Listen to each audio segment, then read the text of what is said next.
அலைக்கும். ஏக்கூப் அலைஹிஸ்ஸலாம் அவங்க பல வருஷம் அழுது தன்னோட பார்வையவே இழந்தாங்க. அவங்களோட பிரார்த்தனையை அல்லாஹ் செவிமடுக்காமல் இருக்கலை. மாறா அந்த தாமதத்தில் தான் யூசுப் அலைஹிஸ்ஸலாம் அவர்களை அடிமைத்தனத்திலிருந்து வெளியாக்கி எகிப்தோட அதிபதியாக உருவாக்கி கொண்டு வந்திருந்தான். அல்லாஹ் கிட்ட சில நேரங்களில் நம்ம கேட்குற சில விஷயங்கள் உடனே கிடைச்சா அது ஒரு சாதாரண ஒரு உதவியாக மட்டும்தான் இருக்கும். இறைவன் அதை தாமதப்படுத்தி கஷ்டப்படுத்தி அதை காத்திருக்க வச்சு நமக்கு அதை தரும்போது நிச்சயமாக அது ஒரு பெரிய வெற்றியாக இல்லைன்னா அது ஒரு பெரிய வரமாக மட்டும்தான் இருக்கும்.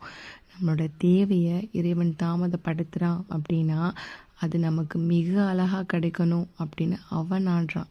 தாமதம் அப்படிங்கிறது மறுப்பு இல்லை, அது ஒரு சிறந்த படைப்பிற்கான தயாரிப்பு.